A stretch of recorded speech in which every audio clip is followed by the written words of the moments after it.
चलिए ध्यान दीजिएगा, पिछले क्लास में हम लोग लिगेंड के बारे में पढ़ रहे थे। लिगेंड के क्या प्रकार होते हैं, कौन कौन से लिगेंड कितने बॉन्ड बनाते हैं। तो आज के टॉपिक में हमारा डिस्कशन रहेगा कि कोऑर्डिनेशन नंबर मतलब उप सहसंयोजन संख्या, जिसको एक और भाषा में समन्वय संख्या भी कहते हैं, और दूसरा का ऑक्सीकरण अवस्था कैसे निकालते हैं, सबसे आसान से तरीके से हम लोग सीखेंगे। तो आप देखे होंगे, आपके बताया गया था कि जैसे एक स्ट्रक्चर था आपके सामने, ये स्ट्रक्चर है, ध्यान दीजिएगा बोर्ड की तरफ, ये स्ट्रक्चर है और हमने इस स्ट्रक्चर में जैसे हमने लिया था K4 Fe Cn 6 और -4। तो हमने आपसे डिस्कशन किया था कि ये वाला जो है आयनन समूह कहा जाता है, ये केंद्रीय धातु आयन कहा जाता है, ये लिगेंड कहा जाता है, ये इसका उप सहसंयोजन संख्या है, और ये क्या है आगे से, और इस पे जो चार्ज आ रहा है वो क्या है, वो ऑक्सीकरण अवस्था है। तो हमने पहला टॉपिक का डिस्कशन किया। जो टॉपिक है हमारा वो टॉपिक है ये वाला पार्ट। इस पार्ट को हमने डिस्कशन किया है, लिगेंड के बारे में हमने डिस्कशन किया। अब दूसरा का टॉपिक लेते हैं हम लेते हैं, कौन सा टॉपिक लेंगे, अब हम लेते हैं दूसरा का टॉपिक कोऑर्डिनेशन नंबर, समन्वय संख्या या उप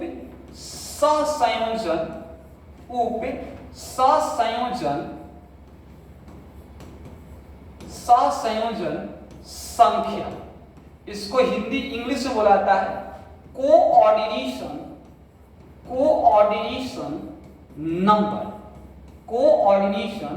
नंबर। सबसे आसान से तरीके में आपको समझा रहे, समझिएगा। देखिए, सबसे पहली बात है कि जब भी हम वीडियो देखें तो वीडियो को स्लो माध्यम से देखें, सबसे अच्छे से समझ में आएगा। आप क्या करते हैं कि वीडियो को बहुत फास्ट तरीके से देखते हैं, जिसमें आपको लगता है कि समझ में नहीं आ रहा है टॉपिक, बहुत सारे प्रॉब्लम आना स्टार्ट हो जाता है। तो जब भी आपको क्लास ले रहे हैं, क्लास को यहाँ पे समझाया जा रहा है, तो आप वीडियो को बहुत धीरे धीरे तरीके से देखा जाए, ठीक है, तब आपको टोटली समझ में आएगा, कोई भी शिकायत नहीं रहेगा। उप सहसंयोजन संख्या कैसे निकालेंगे, तो तरीका देखिए कितना आसान सा तरीका लेते हैं। हम 3 एग्जाम्पल लेते हैं और 3 एग्जाम्पल पे आपको क्लियर कराते हैं कि उप सहसंयोजन संख्या क्या होगा, समझिएगा। कोई भी दिक्कत हो, कोई भी दर्द समस्या परेशानी हो तो जरूर आप मुझे बताएं, यहां पर ध्यान दीजिएगा। तो पहला लेते हैं एग्जाम्पल K4 Fe Cn 6 -4, ये पहला एग्जाम्पल है। दूसरा एग्जाम्पल है K3 Fe En 3 +3। तीसरा एग्जाम्पल है K3 Fe EDTA -4 और -1। ये 3 एग्जाम्पल पे हम आपको समझा रहे हैं कि समन्वय संख्या कैसे आप निकालेंगे। सबसे आसान तरीका से समझिएगा, सबसे आसान तरीका से ये समन्वय संख्या, जिसको कोऑर्डिनेशन नंबर कहते हैं, उप सहसंयोजन संख्या कहते हैं, कैसे निकालेंगे। देखिएगा कितना आसान तरीका है। अगर हम आपसे पूछे इसमें समन्वय संख्या क्या है, उप सहसंयोजन संख्या क्या है, तो बात समझिए। कोऑर्डिनेशन नंबर क्या है, तो कुछ भी मत सोचिए, ये क्या है, सममित केंद्रीय परमाणु है, सेंट्रल एटम है।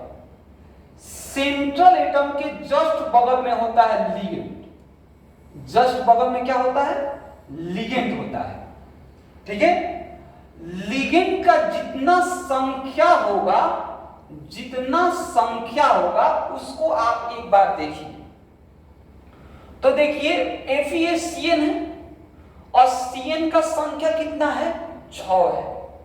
अब हम आपको पिछले क्लास में बताए हैं कि Cn जो होता है मोनोडेंटेड लिगेंड होते हैं, एकल धातु लिगेंड होते हैं, मतलब ये इसके पास एक डोनर एटम है, तो ये एक है और ये कितनी संख्या है, 6 है। तो जितनी संख्या है ना उससे इसको गुना कर दीजिए।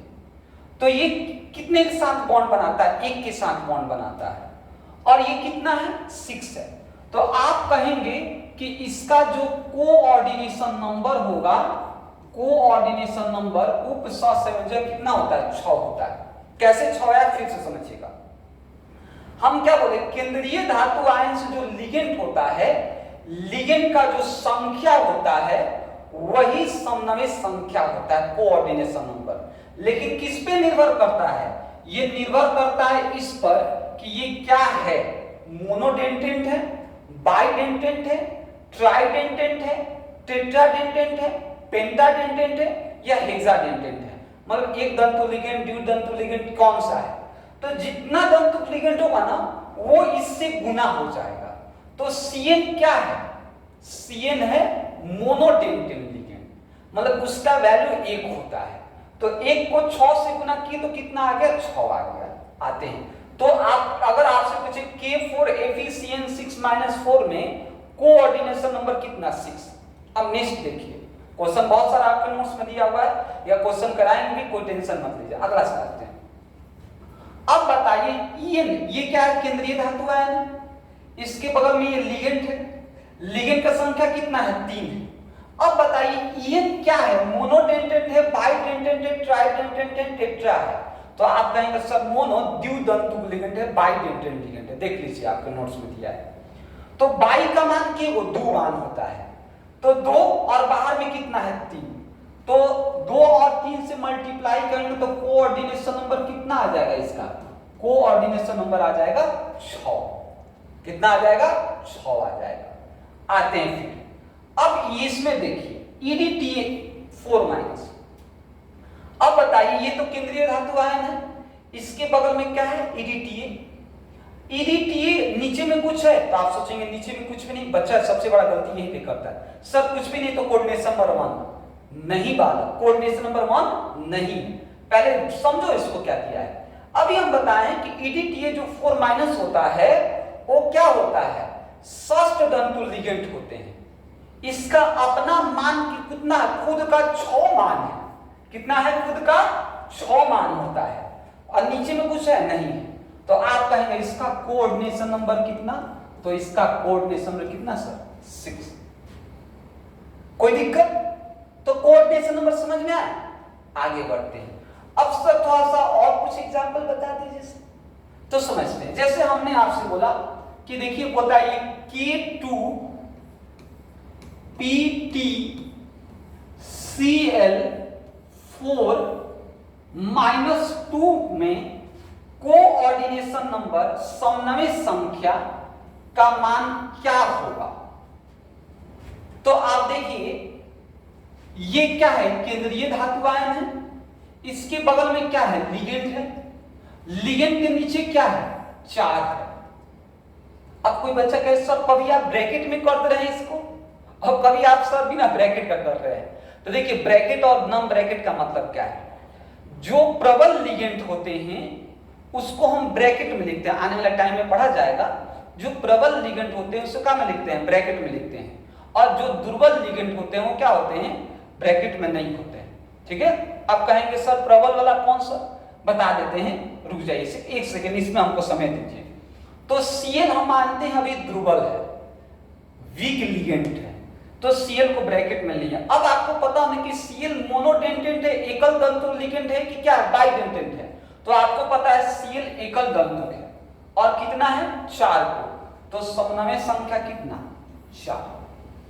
कोई दिक्कत समन्वय संख्या में, उप सहसंयोजक में कोई परेशानी नहीं होगा। सर थोड़ा सा ये बता दीजिए, तो सर आपने अभी बोला है कि सर इसको ब्रैकेट में लेंगे या नहीं लेंगे, तो समझिएगा। एक ट्रिक बता देते हैं, उस ट्रिक को आप याद रखिए। एक ट्रिक है CNOX, इसको बोलते हैं सिनॉक्स, आगे बाद में काम आने वाला है, सिनॉक्स। क्या है सिनॉक्स, तो याद रखिए जो कार्बन और नाइट्रोजन से बना है उसको हम स्ट्रॉन्ग लिगेंड कहते हैं, प्रबल लिगेंड कहते हैं। मतलब जो C से बना है और जो N से बना है उसको हम ब्रैकेट में लिखेंगे, C और N वाले को, C और N वाले को क्या में लिखेंगे, ब्रैकेट में। और जो O से, ये O और X है, इसको हम वीक लिगेंड बोलेंगे। X का मतलब fluorine, chlorine, bromine, iodine. O से जैसे OH बन गया, H2O बन गया, ये टोटल क्या होगा, दुर्बल लिगेंड है, मतलब वीक लिगेंड है। और इसको हम नॉन ब्रैकेट में लिखेंगे, जैसे FCl, Br, इसमें हम ब्रैकेट नहीं देंगे। तो हम अभी आपको बताएं, जैसे एक और एग्जांपल ले लेते हैं। एग्जांपल है, जैसे हमने पूछा आपसे कि बताइए PTCl 6 से -4, इसमें कोऑर्डिनेशन नंबर की संख्या कितना? तो आप कहेंगे सर ये केंद्रीय परमाणु है, इसके बगल में क्या है सर, समन्वय संख्या, ये लिगेंड है। लिगेंड क्या हुआ, अब आपको समझ में आया कि लिगेंड प्रबल है या दुर्बल है, तो क्या कहेंगे, लिगेंड क्या है, दुर्बल है। दुर्बल मतलब X है, इसके बगल में कितना है, 6 है, तो Cn का वैल्यू कितना, 6। कोई दिक्कत, कोई भी समस्या, ठीक है। तो ये क्या हुआ, ऑक्सीकरण अवस्था। अब आगे हमें टॉपिक पढ़ना है।